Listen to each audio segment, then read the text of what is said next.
This case unfolds in Singapore in 2005, when a young, ambitious woman vanished without a trace. Her dismembered remains were found in a river just days later, and a chilling story began to unravel as the police investigated. Meet Liu Hongmei. Liu was born on September 14, 1982, in Changchun, China, as the third of 4 children. Details about her early life, including her parents and siblings, remain largely unknown, but it is confirmed that she had 1 brother and 1 sister, with whom she was very close. In 2003, Liu's sister moved to Singapore to marry a local man, prompting Liu to face a difficult decision: stay in Changchun with her family or join her sister in Singapore. At just 20 years old, Liu chose to move to Singapore. Living in Singapore was a financial challenge for Liu, as rents were much higher than in her hometown. She needed to find a job quickly to support herself. With no college or university education, Liu was limited to less skilled work. However, it didn't take long for her to secure a well-paying manufacturing job.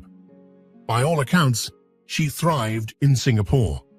By 2005, after living there nearly 2 years, she had built a vibrant social life, mostly with her sister. Liu worked hard, earning 2 promotions and pay raises in a short time. She managed to save several $1,000s, which she spent on night classes to improve her English, with hopes of earning a diploma in tourism from a local polytechnic. To top it off, she was chosen as the maid of honor at her sister's upcoming wedding. Life seemed to be going well, until tragedy struck. Liu's workplace was where she became acquainted with a man named Leong Siu Chor, a 50-year-old production manager who worked the night shift. Leong was married, with a wife and 2 children still living at home, while his older child resided in a hostel. He had a reputation for being a loving and gentle husband and father, and was described as calm and non-violent by friends, neighbors, and colleagues. However, this image shattered when the full extent of his actions came to light. Despite being married, Leong became fixated on Liu, and she in turn reciprocated his advances. Their relationship began in secret, starting on the factory shop floor and eventually escalating to hotel rooms. On June 13, 2005, the couple met at their usual spot, Hotel 81 Gold in Geylang. After their encounter, Liu went to take a shower, leaving Leong to go through her bag in search of a comb. There, he discovered her bank card. Though Leong had a decent income, he decided to steal her bank card and, later, her money. He also learned her PIN number, knowing that she was saving for her education. Liu trusted him, as any lover would. This trust, however, would be her undoing. The couple left the hotel at 3 p.m., and by 5 p.m., Leong had put on a baseball cap and cycled around the city, withdrawing money from various ATMs. In total, Leong deceitfully stole over $2,000 from Liu's life savings. He even spent $71 on groceries at a supermarket, unaware that he was caught on surveillance cameras. Liu quickly realized her bank card was missing after parting ways with Leong, and she became distraught when she saw that a large sum had been withdrawn from her account. Fortunately, Liu was able to retrieve CCTV footage from the ATMs where the withdrawals occurred, and the police were set to review the footage the following day. She called Leong, telling him that money had been stolen from her account, but assuring him that the thief would soon be caught. This news was not good for Leong. If the police or Liu identified him, his entire world would fall apart. He would be exposed as a thief. His affair would be revealed to his wife and children, and he would likely lose his job. Liu, too, would be lost to him. Realizing the gravity of his situation, Leong felt compelled to take extreme measures to cover up his crime, and indeed, his actions would become incredibly extreme. When Liu told Leong about the stolen money and the upcoming investigation, he invited her to his home. His wife and eldest daughter were away, and his son was at university, leaving only him and his youngest daughter, who was at school. Liu likely felt honored to be invited to his house for the first time, unaware that she was walking into a deadly trap. Though the exact sequence of events is unclear, the leading theory, based on the investigation and trial, suggests the following. Liu arrived at Leong's house between 9 and 10 a.m. The two talked until around 11 a.m., but no activity took place, as evidence later revealed. While they were talking, Liu became distracted, allowing Leong to pick up a bathroom towel. He slowly approached her, and she likely expected him to embrace her lovingly. Instead, he wrapped the towel tightly around her neck, using it to strangle her. As the towel tightened, it cut off oxygen to her brain, causing her to turn blue. Leong stared into her eyes as he continued to apply pressure, his grip relentless.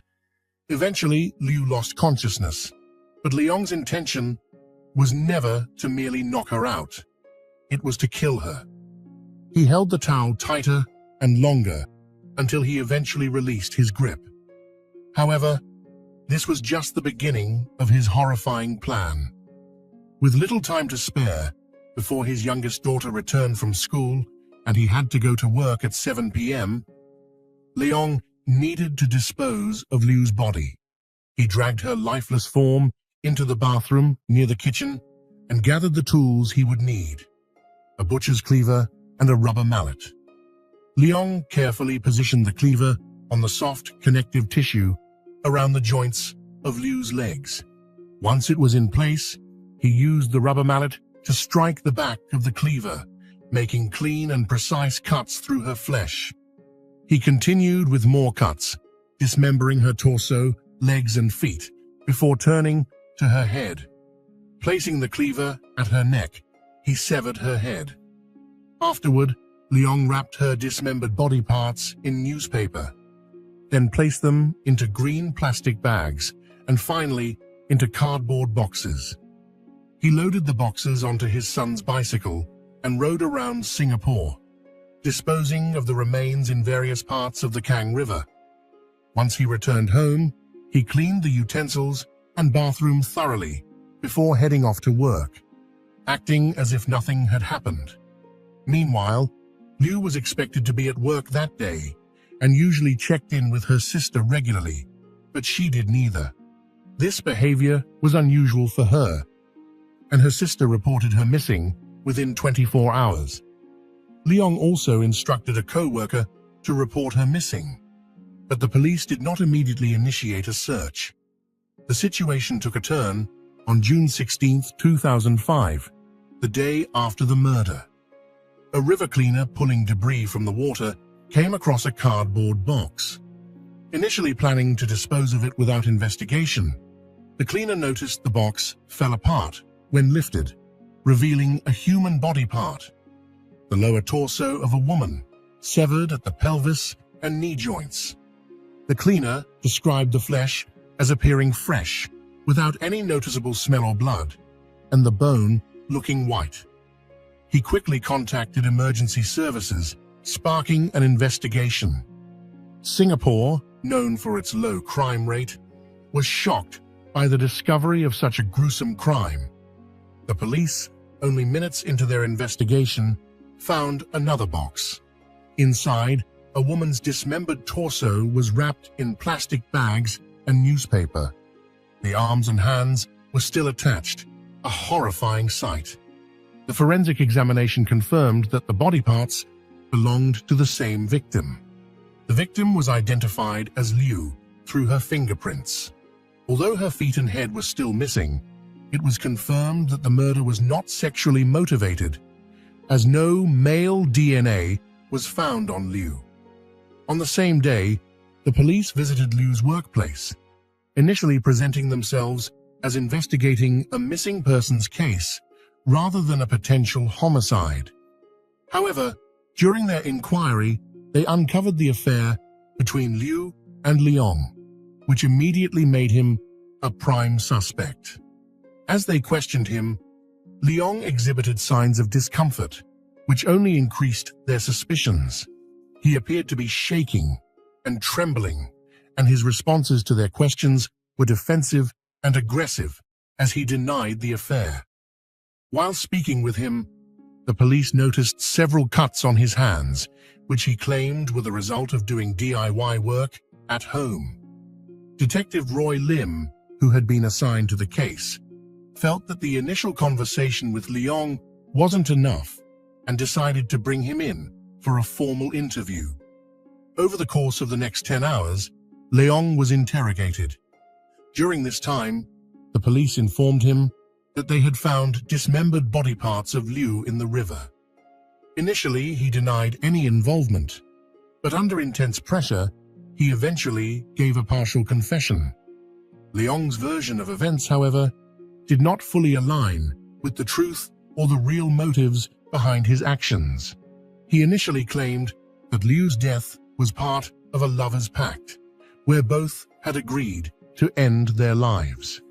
He insisted that Liu had consented to the act, and when she regained consciousness, she supposedly asked him to leave his family and move with her to China. Leong stated that he rejected the idea, feeling that it would be too difficult to start a new life in China. At 50 years old, Leong claimed that he couldn't bear the thought of leaving his children and that he still loved his wife. He said Liu, overwhelmed with despair over their relationship ending, suggested a pact to end everything. According to Leong, she insisted on going first to prove her sincerity, which led her to ask him to strangle her before he would do the same to himself. He agreed, professing his love for her. However, after killing Liu, Leong claimed that the look on her face terrified him, and he couldn't bring himself to end his own life. Panicking, he decided to dismember her body and dispose of her remains in the river, then cleaned his flat to shield his daughter from the horrific scene. The police, however, rejected his story as a fabrication and charged him with first-degree murder on June 18, 2005, just 3 days after the killing. His fate was now in the hands of the court, where a guilty verdict could result in the death penalty. While Leong awaited trial, a 30-member police team continued to search for Liu's missing head, feet, and legs. The search extended to the Singapore River, but turned up no leads. Investigators then focused on the incineration plant, where trash from the river was regularly cleared. They discovered that the trash pickup had occurred between the time of Liu's murder and Leong's arrest. After hours of sifting through the trash heap, they uncovered a decomposed head, wrapped in newspaper and sealed in a yellow plastic bag, along with a pair of severed legs nearby. The head was too decayed for visual identification, but forensic experts confirmed that both the head and legs belonged to Liu. Despite their efforts, her feet were never found. During the autopsy, it was discovered that metal shard fragments were embedded in the muscles of Liu's left leg. When the police searched Leong's family home, they found the cleaver and rubber mallet, with the cleaver showing noticeable chips along its blade. Further examination revealed that the metal from the cleaver matched the shards found in Liu's body, and the same newspaper, cardboard, and plastic bags used to wrap her body parts were present in his home. Although the police had circumstantial evidence, they were desperate for more. Upon forensically examining his bathroom, they found blood on the underside of the toilet bowl, which was confirmed to be Liu's. At the same time, CCTV footage of someone withdrawing money from Liu's account showed a man who strongly resembled Leong, despite his attempts to disguise himself. When confronted with the evidence, Leong continued to deny any involvement.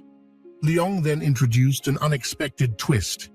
He had an identical twin brother. This revelation added a new challenge for the police, as they now had to determine whether his twin had been involved in the crime. It also posed a significant obstacle, as any genetic evidence linking Leong to the murder would be inconclusive, given that his twin shared the same DNA.